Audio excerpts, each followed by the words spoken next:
یا رسول اللہ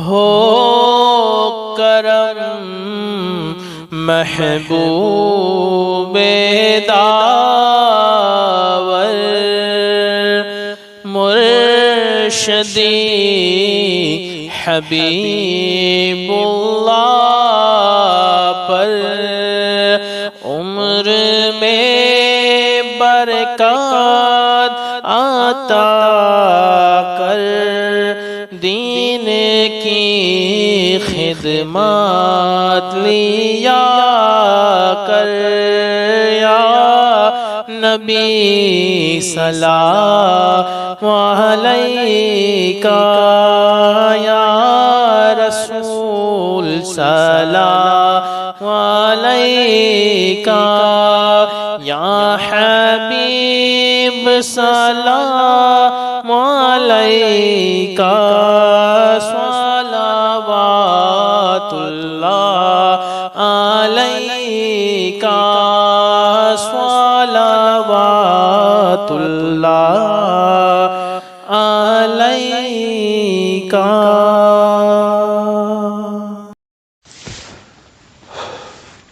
اعوذ باللہ من الشیطان الرجیم. بسم اللہ الرحمن الرحیم. لا الہ الا اللہ محمد رسول اللہ صلی اللہ علیہ یا رسول اللہ صلی اللہ تعالی علیہ وسلم. نور بن نور اللہ. قرآن و حدیث کی روشنی میں غزوہ بدر میں مسلمانوں کو فتح.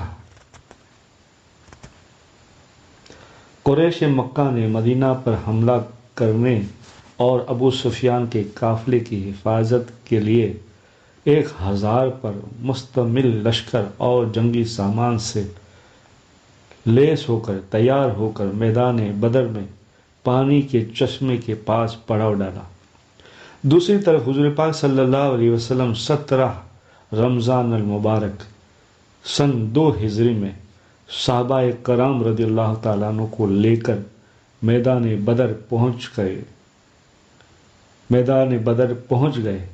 مسلمانوں کی تعداد 313 یا کچھ زائد تھی.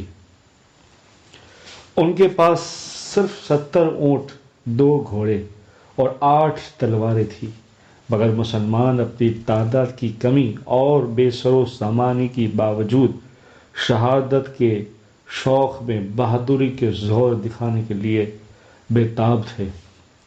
حضور پاک صلی اللہ علیہ وسلم صحابہ کی صفیں درست فرما کر خیمے کی طرف تشریف لے گئے اور سجدے کی حالت میں دعا فرمائیں.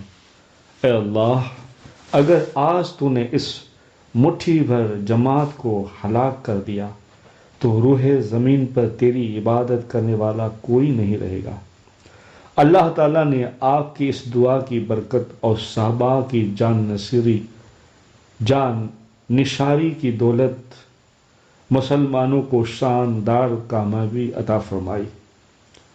کفار مکہ میں عتبہ، شیبہ، ابو جہل، امیہ بن خلف جیسے بڑے بڑے 70 کافر مارے گئے اور 70 قید کر لیے گئے، جبکہ مسلمانوں میں بھی 14 صحابہ اکرام شہید ہو گئے.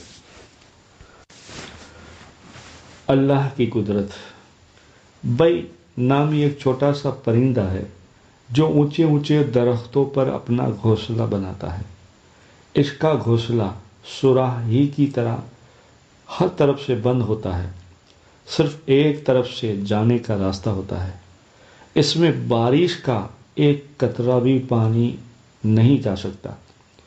اس گھونسلے میں اپنی ساری ضروریات پوری کرنے کا الگ الگ انتظام کرتا ہے، یہاں تک کہ روشنی کا انتظام بھی اسی طرح کرتا ہے. ہر دن ایک جگنو پکڑ کر لاتا ہے اور اس گھونسلے میں پھنسا دیتا ہے، اور وہ جگنو رات بھر روشنی دیتا ہے. غور کیجیے کہ وہ کون ہے جس نے ایک چھوٹے سے پرندے کو انسانوں کی طرح ایسے ہنر و فن عطا کیے اور ایسی سمجھ عطا کی. یہ سب اللہ کی قدرت کا نمونہ ہے۔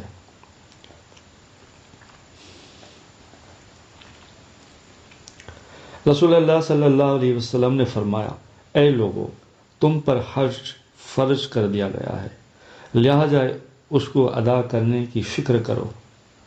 فائدہ، جو کوئی اپنے گھر کے نان و نفع کے علاوہ حج کرنے پر قدرت رکھتا ہو تو ایسے شخص پر حج کرنا فرض ہے۔ کتاب مسلم شریف، حدیث نمبر 3257، روایت حضرت ابی ہریرہ رضی اللہ تعالیٰ عنہ۔ رسول اللہ صلی اللہ علیہ وسلم عیدگاہ ایک راستے سے تشریف لے جاتے اور دوسرے راستے سے تشریف لاتے۔ کتاب ابو داود، حدیث نمبر 1156، روایت حضرت ابن عمر رضی اللہ تعالیٰ عنہ۔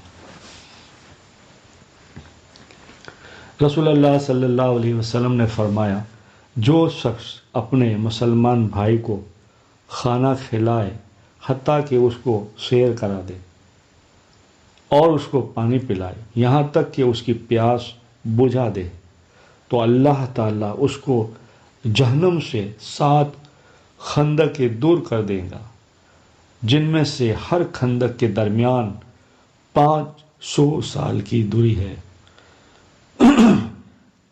جس میں ہر خندق کے درمیان 500 سال کی دوری ہوگی۔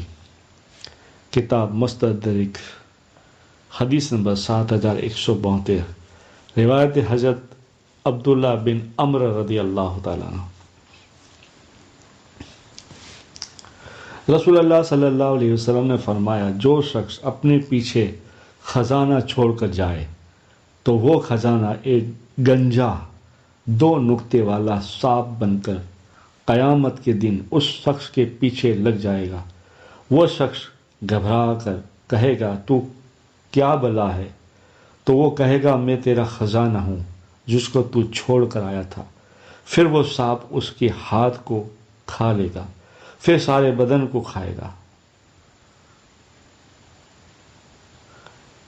صحیح ابن حبان، حدیث نمبر 3326، روایت حضرت ثوبان رضی اللہ تعالیٰ عنہ۔